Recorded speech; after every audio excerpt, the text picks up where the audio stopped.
इस वीडियो में आपको हम कक्षा 10 फिजिक्स की सवाल बताएंगे जो कि आंकिक यानी कि न्यूमेरिकल है। प्रकाश का अपवर्तन तथा अपवर्तन चैप्टर से लिया गया है। यहाँ पर देखिए ये सवाल नंबर 44 है और इसके पहले 43 तक अगर आपको देखना है तो डिस्क्रिप्शन में हम लिंक दे दिए हैं। सवाल क्या दिया है, दर्शाए गए चित्र में यानी कि जो चित्र हमें दिया है के अनुसार एक प्रकाश की किरण माध्यम ए से माध्यम बी में प्रवेश करती है। मतलब माध्यम पहला वाला ए है और नीचे वाला क्या है, बी है। तो ए से बी में प्रवेश करती है। बताइए कौन सा माध्यम अधिक सघन है। कौन सा माध्यम अधिक सघन, सघन माने गजिन होता है, मतलब कौन ज़्यादा गजिन है। तथा माध्यम ए के सापेक्ष माध्यम बी का अपवर्तनांक भी ज्ञात करूँ। तो यहाँ पर देखिए सबसे पहले ये चेक करते हैं आखिर आपतन कोण को क्या होगा। आपतन कोण आपको पता है, आने वाली किरण को आपतन कोण बोलते हैं। जब आपने प्रकाश पढ़ा होगा तो आने वाली किरण आपतन कोण, टकरा के जाने वाली प्रवर्तन कोण, इसके बीच में बनने वाला अभिलंब होता है। नहीं दिखाई दे रहा है, यहाँ देखिए आने वाली किरण आपतन कोण और टकरा के जाने वाली प्रवर्तन कोण, यहाँ पर बीच में पड़ने वाला लंब अभिलंब होता है। तो आने वाली किरण को ही क्या बोलते हैं, आपतन कोण। तो यहाँ पर देखिए ऐसे किरण आई है और 60 डिग्री पर इसको काटते हुए चली गई है। इसका मतलब टोटल तो 90 बनता है, टोटल 90 और 90 में 60 बनाकर चला गया, यानी कि आपतन कोण बचा कितना, 30 अंश। टकराने के बाद ये प्रवर्तित हो गया है तो हम निकाल लेते हैं प्रवर्तन कोण। प्रवर्तन कोण यहाँ पर भी टोटल कितना बनना चाहिए, 60 अंश, 90 कितना बनना चाहिए, 90। 90 में बना कितना, 45। तो 90 में 45 को क्या करेंगे, हटा देंगे, बचेगा कितना, 45 अंश। आपतन कोण को आई से दिखाते हैं और प्रवर्तन कोण को 8 से दिखाते हैं।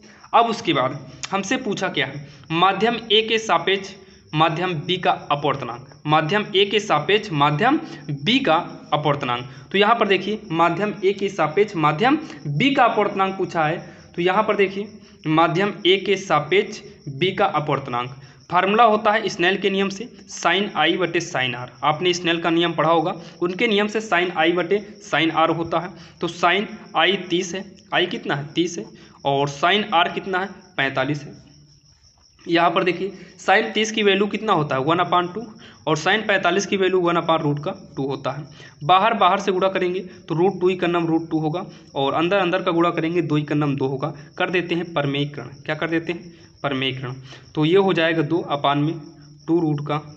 काट देंगे तो 1/√2 होगा और यही इसका फाइनल आंसर हो जाएगा।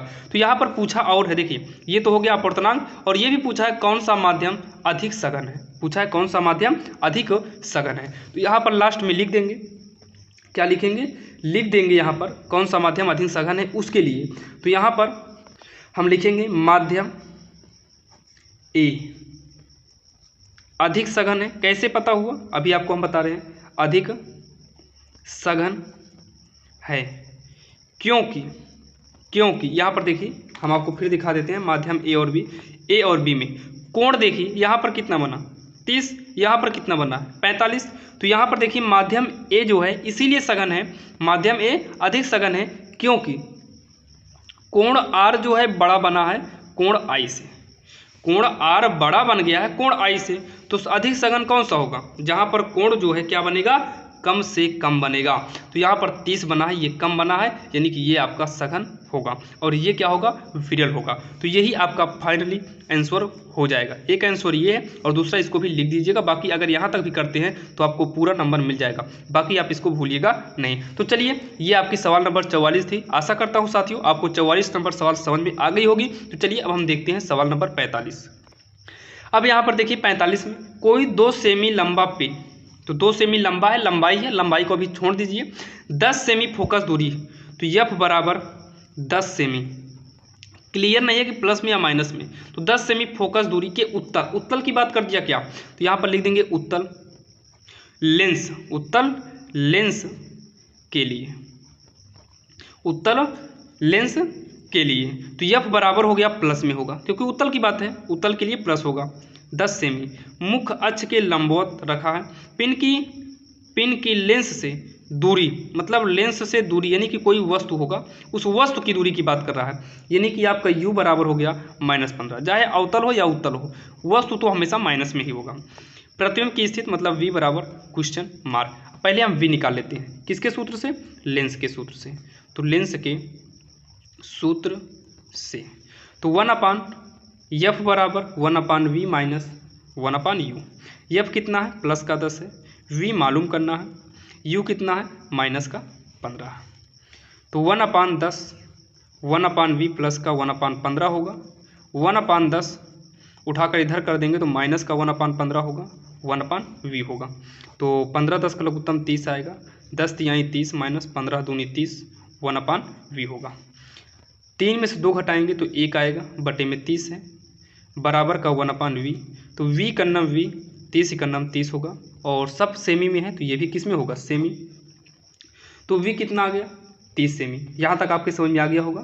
तो यहाँ पर v का मान प्लस आया है तो कोई दिक्कत नहीं, प्लस ही रहने दो, प्लस लिखना चाहो लगा भी सकते हो। पूछा है स्थित तथा आकार बताइए, तो इसी के साइड में आकार पूछा है तो फार्मूला कौन सा लगेगा, आवर्धन का। आवर्धन के सूत्र से, आवर्धन का सूत्र होता है m बराबर i डैश बटे o डैश बराबर v अपान का u। तो i डैश की बात करें तो यहाँ पर आप देख लीजिए 2 सेमी लंबा पिन, मतलब ये वस्तु की लंबाई है। क्या है, ये वस्तु की लंबाई है। तो i डैश तो आपका प्रतिबिंब है। वस्तु कितना दिया, वस्तु की लंबाई 2 दिया है, अभी आपको हमने दिखाया। v कितना है, v को अभी निकाले 30 आया है। u हमें पहले से पता था माइनस का 15, जो कि आपको हम दिखा दे रहे हैं। u कितना है, माइनस का 15 है, आप सवाल में देख सकते हैं। तो यहाँ देखिए 15 दूनी 30 होगा। तो i डैश यहाँ पर 1 है, i डैश का नाम i डैश माइनस ऊपर चलाएगा, 2 दूनी कितना हो जाएगा, 4 हो जाएगा। तो 4 सेमी, यही आपका जो है फाइनली आंसर हो जाएगा। बाकी अगर आप यहाँ लिखना चाहो तो लिख सकते हो, अतः प्रतिबिंब की स्थिति 30 सेमी तथा आकार 4 सेमी लंबा होगा। तो यही आपका फाइनली आंसर हो गया, जो कि सवाल नंबर 45 थी। तो चलिए अब हम देर न करते हुए देखते हैं सवाल नंबर 46। अब यहाँ पर देखिए जो सवाल नंबर 46 दिया, एक लेंस की फोकस दूरी की गणना कीजिए यदि उसकी क्षमता -2.0 डी यानी कि डायोप्टर हो, यदि +1 डायोप्टर क्षमता वाले लेंस उसके साथ जोड़ दिया जाए तो संयुक्त लेंस की फोकस दूरी ज्ञात करूँ। तो पहले फोकस दूरी की गणना करते हैं। यदि उसकी क्षमता केवल इतना हो, केवल अभी हो तक करते हैं, मतलब इतने तक। तो अगर क्षमता इतना दिया है यानी कि P बराबर -2.0 डायोप्टर दिया है, तो पहले यहाँ से यफ निकालते हैं। तो यफ जो है हमेशा सेमी में निकलता है, तो यहाँ पर 100 बटा यफ बराबर 100 बटा -2 करेंगे, क्योंकि फोकस दूरी सेमी में होती है। और यहाँ पर क्या कर देंगे, अब सेमी कर देंगे। 0.0 है, हटा दीजिए, कोई दिक्कत नहीं, 2 से काटेंगे आएगा 50, यफ बराबर -50 सेमी आएगा, जो कि ये पहला आंसर आपका हो गया। फिर कह रहा है यदि +1 डी यानी कि +1 डायोप्टर वाला लेंस उसके साथ जोड़ दिया जाए तो संयुक्त लेंस यानी कि पहले चेक करते हैं संयुक्त लेंस की क्षमता, लेंस की क्षमता देखिए पहले इसका क्या था, P बराबर हो जाएगा P1 P2 जुड़ जाएगा, मतलब एक P बनेगा। P1 कितना है, पहला वाला माइनस का 2.0 प्लस, देखिए ये P1 है, ये क्या हो गया P2 प्लस का 1, तो यहाँ पर कर देंगे प्लस का 1। तो इसको -2 लिखते हैं, प्लस का 1, तो माइनस का कितना आएगा, 1 आएगा डायोप्टर। संयुक्त मतलब जोड़ने के लिए वो कहा था। अब यहाँ से हम निकाल लेते हैं यफ बराबर 1/P, तो बराबर होगा, देखिए 1/P किए हैं तो ये मीटर में ही किया जाएगा, तो ये जो आंसर आएगा इसका मीटर में आएगा। बाकी आप 100 करेंगे तो सेमी में आएगा, तो यहाँ मीटर कर देते हैं। तो 1/P कितना है, -1, तो ये हो जाएगा -1 मीटर। बाकी यहाँ पर आप 100 करिए या फिर 1 मीटर बराबर 100 सेमी कर दीजिए, तो यहाँ पर 100 सेमी हो गया। बाकी अगर आप यहाँ पर 100 करते तो यहाँ पर सेमी करते, तो यहाँ पर 100 करते तो -100 सेमी आ जाता, तो मीटर को सेमी में बदलने की ज़रूरत ना होती। चाहे आप यहाँ पर 100 कर दीजिए या फिर 1 मीटर बराबर 100 सेमी यहाँ कर दीजिए। तो एक आंसर आपका ये है और एक आंसर ये है। तो पहले आंसर यफ निकाले हैं कैपिटल में और दूसरे आंसर को स्मॉल कैपिटल में निकाल स्मॉल लेटर में जो है यफ निकाल दिए हैं, और यही आपका फाइनली आंसर हो जाएगा। तो चलिए अब हम देखते हैं सवाल नंबर 47, जो कि 46 नंबर आपके समझ में आ गया है। तो चलिए देखते हैं सवाल नंबर 47। अब यहाँ पर देखिए जो 47 दिया है, अवतल दर्पण की फोकस दूरी, तो बात किया है अवतल दर्पण की, अवतल दर्पण के लिए फोकस दूरी यफ बराबर -15 सेमी, दर्पण से 30 सेमी की दूरी पर, मतलब u बराबर -30 सेमी, 2 सेमी लंबी वस्तु के प्रतिबिंब की स्थिति। तो पहले हम v निकाल लेते हैं, फिर जो है हम आवर्धन के सूत्र से निकालेंगे। v बराबर क्वेश्चन मार्क। तो यहाँ पर v कितना आएगा, देखिए दर्पण है तो दर्पण का सूत्र होता है 1/f बराबर 1/u प्लस 1/v। तो 1/f -15 है, 1/u -30 है, 1/v निकालना है। तो इतना उधर जाएगा तो प्लस में 1/30 होगा, 1/v बचेगा। लघुत्तम लेंगे 15 30 का 30 आएगा, 15 दूनी 30 प्लस में 30 का नम 30 होगा। और घटाएंगे -1/30 बराबर का 1/v। तो v का नम -v 30 होगा, v बराबर का -30 सेमी। तो ये आ गया v का मान कितना, -30 सेमी आ गया। उसके बाद आवर्धन के सूत्र से m बराबर i डैश बटे o डैश बराबर होता है v अपान का u। तो i डैश हमें दिया ही नहीं है, o डैश यानी कि वस्तु 2 सेमी, देखिए दूरी पर रखी 2 सेमी लंबी वस्तु, मतलब वस्तु की ऊंचाई दिया है 2 सेमी, लंबाई है यानी कि 2। v अभी निकल के आया -30 और u हमें दिया है -30। यहाँ पर देखिए u कितना दिया है -30 और v भी निकला है -30, तो कट गया, माइनस से माइनस कट गया, 30 से 30 कटा। i डैश बराबर 2 इकन्नम, देखिए यहाँ एक आएगा तो i डैश इकन्नम i डैश 2 इकन्नम कितना हो जाएगा, 2 सेमी। और लास्ट में अगर आप लिखना चाहो तो यहाँ पर लिख सकते हो प्रतिबिंब वास्तविक, क्योंकि माइनस है तो वास्तविक होगा, उल्टा बनेगा तथा 30 सेमी। ध्यान देना वास्तविक और उल्टा क्यों बना है, क्योंकि दर्पण है, अगर लेंस होता तब इसका उल्टा करते। तो देखिए दर्पण का नियम है कि अगर माइनस है तो वास्तविक बना होगा और उल्टा बना होगा, तथा 30 सेमी दूर वस्तु की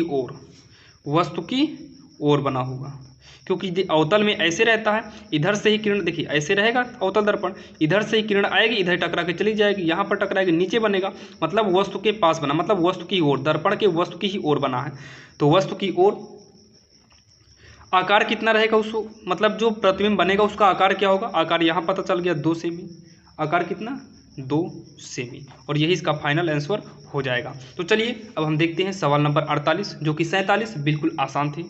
अब यहाँ पर देखिए अगर हम सवाल नंबर 48 की बात करें तो 15 सेमी फोकस दूरी के अवतल दर्पण के लिए और अवतल दर्पण से कोई पिन 10 सेमी की दूरी पर रखा, मतलब उत्तल है तो उत्तल दर्पण के लिए, उत्तल है तो पहले लिखेंगे उत्तल दर्पण के लिए 15 सेमी फोकस दूरी, f बराबर प्लस में होगा 15 सेमी, और कोई पिन 10 सेमी की दूरी, मतलब वस्तु की दूरी u बराबर -10 सेमी, क्योंकि u तो माइनस में ही होगा। प्रतिबिंब की स्थिति मतलब v बराबर क्वेश्चन मार्क। तो दर्पण का है तो उत्तल दर्पण का फार्मूला 1/f बराबर 1/u प्लस में 1/v होता है। 15 करेंगे, माइनस का 10 करेंगे, प्लस में 1/v कर देंगे v। तो 1/15 उधर जाएगा तो प्लस में 1/10 1/v। 15 10 का लघुत्तम आएगा 30, 15 दूनी 30, 10 तिहाई 30 1/v। तो 2 3 5 बटे 30, 2 3 5 बटे का 30 1/v। 5 का नम 5, 5 छंग 30, v का नम v और 6 का नम 6 जो कि धन में आया है v बराबर 6 सेमी। और क्या दिया है, अगर आप प्रतिबिंब की स्थिति और प्राकृतिक ज्ञात कीजिए तो यहीं पर लिख देते रहे हैं। क्या लिखेंगे यहाँ पर 6 सेमी दर्पण के पीछे बनेगा। कैसे पता हुआ, क्योंकि प्लस में है तो दर्पण के पीछे आभासी बनेगा, मतलब आपको पता नहीं चलेगा कितना छोटा है या वास्तविक है कि नहीं है, आभासी तथा सीधा बनेगा। जैसे कोई कैमरे में आपकी अगर फ़ोटो ले तो वो फ़ोटो तो बन जाती है लेकिन आपको दिखाई नहीं देती है, वो तो कैमरामैन को दिखाई देगा, वो वस्तु मतलब आपके ही जैसे बनेगी फ़ोटो, लेकिन वो क्या बनेगा आपको दिखाई नहीं देगा, इसका मतलब आभासी बनेगा। तो ये आपकी थी सवाल नंबर 48 जो कि बिल्कुल आसान थी और कम समय में भी आपकी समाप्त हो गई है। तो चलिए अब देखते हैं सवाल नंबर 49 जो कि इस वीडियो की लास्ट सवाल है। इसके बाद वाला जो पार्ट आएगा उसमें आपको 50 51 52 सवाल मिल जाएगी और 52 ही सवाल लास्ट है, क्योंकि नई वाली बुक जो आई है उसमें 52 सवाल ही है। तो चलिए देखते हैं सवाल नंबर 49। अब यहाँ देखिए सवाल नंबर 49 दिया, अवतल दर्पण की मुख्य अक्ष पर ध्रुव से 30 सेमी की दूरी पर स्थित वस्तु का प्रतिबिंब वस्तु पर ही बनता है, दर्पण की फोकस दूरी क्या है। तो अवतल दर्पण की बात किया है तो लिख देते हैं अवतल दर्पण के लिए, अवतल दर्पण के लिए तो u बराबर दिया है, यहाँ देखिए -30 सेमी, यानी कि वस्तु की दूरी 30 सेमी दिया है, ध्रुव से दिया, कहीं से भी दिया हो लेकिन दिया तो है। उसके बाद 30 सेमी की दूरी पर स्थित वस्तु का प्रतिबिंब वस्तु पर ही बनता, मतलब वस्तु पर ही बनेगा तो वस्तु के बराबर भी बनेगा। मान लो ये पेन है और इस पेन के ऊपर हम कोई दूसरी पेन रखते हैं तो इसका मतलब दोनों पेन आपस में क्या होगी, बराबर होगी। तो v यानी कि प्रतिबिंब की जो दूरी होगी वो भी कितना होगा, 30 होगा। और अवतल की बात है तो ये भी माइनस करेंगे वस्तु के साथ साथ। अब हमें f बराबर क्वेश्चन मार्क, तो फार्मूला क्या होगा, 1/f बराबर दर्पण का फार्मूला होता है, दर्पण का फार्मूला 1/f बराबर 1/u प्लस 1 का v होगा। 1/f बराबर 1/-30 माइनस का 30 प्लस में 1/v कितना, ये भी माइनस का 30 है।